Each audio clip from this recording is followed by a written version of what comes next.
Salut, c'est Adam. Le gars a créé un mannequin qui est devenu vivant et s'est transformé en la fille de ses rêves, faisant en sorte que le gars tombe amoureux d'elle. Vous pouvez vous abonner à la chaîne après avoir regardé, cela nous aide beaucoup à réaliser le contenu. Dans l'Égypte ancienne, une femme nommée Amy Ezir cherche refuge dans une crypte, se faisant passer pour une momie. Sa mère la découvre cachée là-bas et la réprimande pour avoir refusé plusieurs prétendants, déterminée à la marier à un marchand de fumier de chameau. Amy résiste à l'idée du mariage et aspire à la liberté de poursuivre ses intérêts, tels que l'invention et le vol. Amy prie les dieux pour obtenir des conseils, mais alors que sa mère exprime son désapprobation, la crypte commence à trembler. Soudainement, Amy disparaît dans un nuage de fumée, ne laissant derrière elle qu'un morceau de ses vêtements. Dans le Philadelphie moderne, Jonathan Switcher passe avec enthousiasme son temps à assembler méticuleusement une mannequin féminine dans une usine. Son patron le réprimande pour prendre trop de temps, ce qui entraîne le renvoi de Jonathan. Jonathan, un sculpteur aspirant, défend son dévouement à la qualité, mais cela ne sauve pas son emploi. Jonathan prend ensuite un emploi pour faire des animaux en ballon lors d'une fête d'anniversaire, mais fait accidentellement s'envoler un garçon sur un ballon géant, ce qui entraîne un autre renvoi. Il tente d'appliquer ses compétences en sculpture à la taille des haies et à la décoration de pizza, mais il est également envoyé de ses emplois. Ce soir-là, Jonathan va chercher sa petite amie, Roxy, à son lieu de travail, Illustra, sur sa moto. Roxy le presse de se dépêcher pour éviter le directeur régional, BJOR, mais ils sont remarqués de toute façon. En partageant une glace, Roxy exprime sa déception face à la vision irréaliste de la vie de Jonathan, et elle part dans un taxi, laissant Jonathan pousser sa moto en panne sous la pluie. Malchanceux, Jonathan tombe sur un magasin où la mannequin qu'il a créée avec tant d'attention est exposée. Il exprime son affection pour la mannequin et partage comment sa création lui a fait sentir comme un artiste. Il quitte le magasin de bonne humeur, promettant de revenir. Le lendemain matin, Jonathan rencontre la propriétaire du magasin, une vieille dame, devant le magasin. Elle partage l'histoire de Prince & Company, l'entreprise familiale, et remercie Jonathan de l'avoir sauvé d'un panneau d'anniversaire des 100 ans qui tombait. En signe de gratitude, elle l'embauche sur le champ. Jonathan et la propriétaire, Claire Timkin, explore le grand magasin luxueux et extravagant, et elle se confie à lui sur ses difficultés à gérer les locaux presque vides. Dans l'un des bureaux du magasin, un manager nommé Monsieur Richard conspire avec BJOR pour acheter Prince & Company. Lorsque Jonathan et Claire arrivent, elle demande à Richard d'offrir à Jonathan un emploi en échange de lui avoir sauvé la vie. Après le départ de Claire, Richard interviewe Jonathan sur son expérience de travail, et le jeune homme exprime ses préférences créatives, notamment en ce qui concerne les mannequins. Richard prétend avoir le travail parfait pour lui, et Jonathan est assigné à travailler comme manutentionnaire. Il appelle avec enthousiasme Roxy pour partager la nouvelle et promet de la voir ce soir-là. Pendant ce temps, Roxy repousse les avances de son collègue, Armand. Jonathan, travaillant dans le magasin, vole parfois des moments pour interagir avec la mannequin, lui confessant son amour pour sa création. Hollywood Montrose, un décorateur de vitrines, surprend Jonathan en train d'agir et le taquine joyeusement sur son affection pour la mannequin. Cette nuit-là, Jonathan rencontre Félix Maxwell, le chef de la sécurité, qui le regarde avec suspicion et moquerie. Plus tard, en travaillant sur une vitrine avec Hollywood, Jonathan se retrouve seul avec la mannequin. À sa grande surprise, la mannequin prend vie en tant qu'Amy. Elle se présente joyeusement à un Jonathan déconcerté et effrayé, lui attribuant la création du corps qu'elle occupe maintenant. Amy explique qu'elle vient de l'Égypte ancienne. Jonathan, malgré son incrédulité, suit Amy excitée hors du magasin. Pendant ce temps, Roxy, s'attendant à rencontrer Jonathan ce soir-là, exprime sa frustration lorsqu'il ne se présente pas. De retour à l'atelier du magasin, Amy admire les outils électriques et manque de peu de tirer Jonathan au visage avec un pistolet à clous. Elle fait l'éloge de ses mains, et ils partagent un moment de connexion. Amy suggère ensuite qu'il crée quelque chose d'unique pour le magasin et commence à se déshabiller, surprenant Jonathan. Il la couvre hâtivement, au grand amusement d'Amy. Le lendemain matin, Jonathan se réveille à l'intérieur de la vitrine, et Amy est revenue à sa forme de mannequin. Il se précipite, complètement inconscient du redimensionnement de la vitrine sur le thème du tennis. Dans l'immeuble d'appartement de Roxy, Armand tente de la séduire, mais Roxy, contrariée d'avoir été plantée par Jonathan, monte dans la voiture d'Armand par dépit et rejette l'histoire de Jonathan sur la mannequin vivante.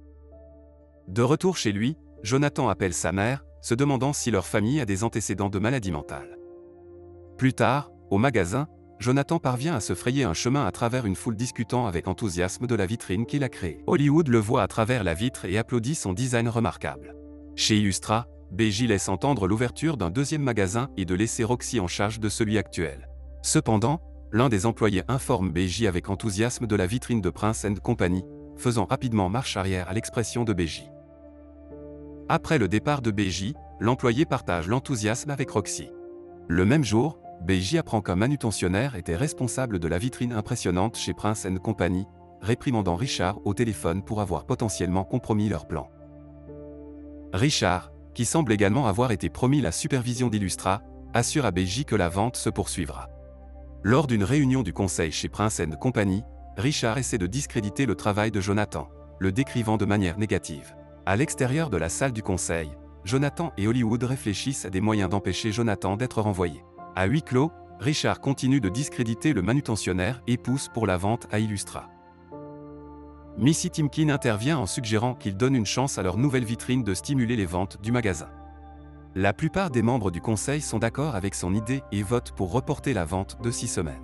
Après la réunion, Jonathan est amené, et Missy Timkin le promeut au poste de marchandisage visuel, responsable de la conception des vitrines. Jonathan exprime des doutes sur l'inspiration durable de la vitrine, mais Missy Timkin l'encourage.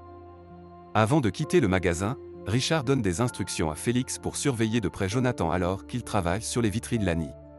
Ce soir-là, Jonathan aborde à nouveau Amy, et elle prend vie, partageant des histoires sur ses relations passées, y compris avec Christophe Colomb. Elle révèle qu'elle a voyagé dans différents endroits et époques de l'histoire mais ne s'est jamais vraiment sentie comblée. Dans la section audio, lorsque Jonathan demande à Amy si elle peut toujours l'aider à concevoir les vitrines, elle accepte volontiers. Leurs visages se rapprochent, mais Amy s'assoit accidentellement sur un panneau de commande audio, déclenchant une forte explosion de musique. Intriguée, Amy encourage Jonathan à danser, et ils dansent joyeusement dans tout le magasin, essayant différents costumes et savourant la compagnie de l'autre. Hollywood finit par arriver, et Jonathan voit qu'Amy est retournée à sa forme de mannequin. Le décorateur de vitrine remarque la connexion de Jonathan avec la mannequin mais l'attribue à la nature artistique de Jonathan. Après le départ de Hollywood, Amy se confie à Jonathan en lui disant qu'il est le seul à pouvoir la voir sous sa forme humaine. Pendant ce temps, Félix surprend Jonathan en train de parler dans l'ascenseur et le confronte avec son chien, Rambo. Le chien jappe et s'enfuit juste au moment où Félix remarque Jonathan en train de transporter le mannequin. Avant que Félix puisse terminer ses menaces, il se retrouve coincé entre les portes de l'ascenseur qui se ferment. Cette nuit-là, Jonathan et Amy terminent leur dernière vitrine, une scène sur le thème du cyclisme avec un fond mobile. Le lendemain, la vitrine attire une autre foule enthousiaste, et Missy Timkin félicite Jonathan. Plus tard, Roxy invite Jonathan à déjeuner dans un restaurant chic. Il accepte, sans savoir que Roxy a précédemment conspiré avec BJ pour mettre le feu au même restaurant. Pendant le déjeuner, Roxy suggère à Jonathan de rejoindre Illustra en tant que décorateur de vitrine. Jonathan mentionne qu'il travaille avec une belle femme, mais Roxy semble ne pas être dérangée. Il refuse l'offre, affirmant qu'il a enfin trouvé sa place et quitte la table. En sortant, Jonathan provoque accidentellement un petit incendie en essayant de l'éteindre avec la perruque du serveur. Au milieu des événements, Félix informe Richard des comportements peu orthodoxes de Jonathan, soulignant l'appréhension de son chien envers les mannequins. Richard spécule si Jonathan pourrait avoir des complices et assigne Félix pour enquêter davantage. La même nuit, Amy et Jonathan réalisent une autre vitrine inventive avec un thème de plage pendant que Félix surveille la zone. En même temps, Roxy et Armand s'introduisent dans le magasin, essayant d'identifier l'associé charmant de Jonathan. Amy et Jonathan, engagés dans une conversation badine, attirent l'attention de Félix, Roxy et Armand.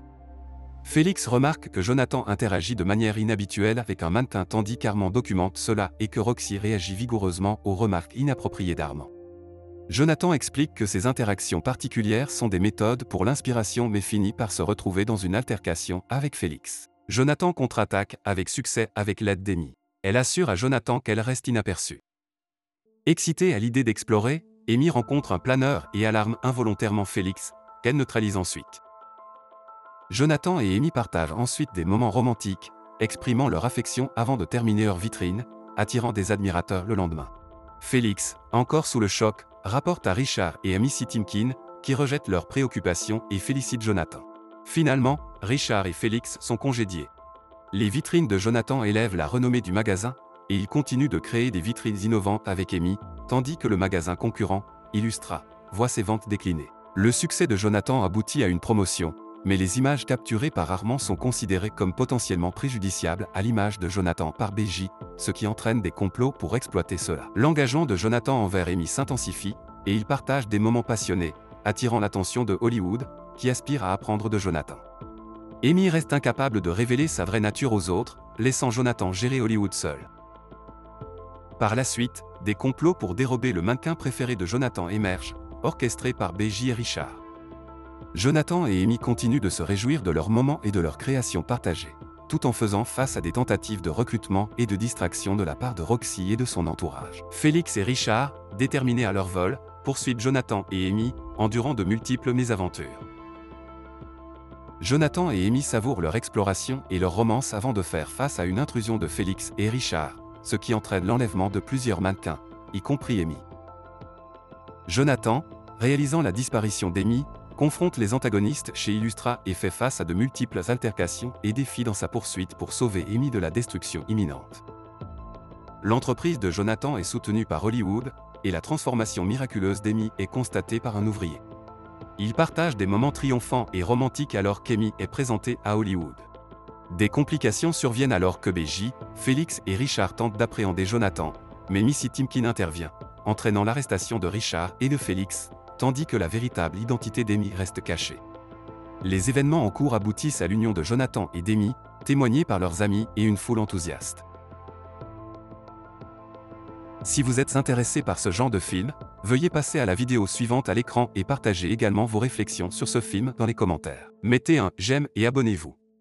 Au revoir.